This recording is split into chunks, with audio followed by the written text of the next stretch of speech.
everyone, welcome to our channel. This is Yu from company. Today let's talk about optical bonding. Do you know what's optical bonding? Please look. This is optical bonding product.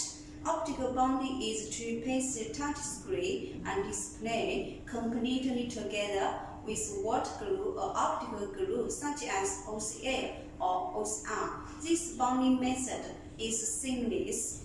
Compared with frame bonding, the optical bonding makes the air retention between screens almost zero, which reduces the reflection between display and touch screens, so that the all-in-one machine looks more transparent and increases the display effect. However, the optical bonding technology has high requirements, otherwise it's easy to produce bad products. More information on touchscreen, welcome to follow us. Thanks. See you next time.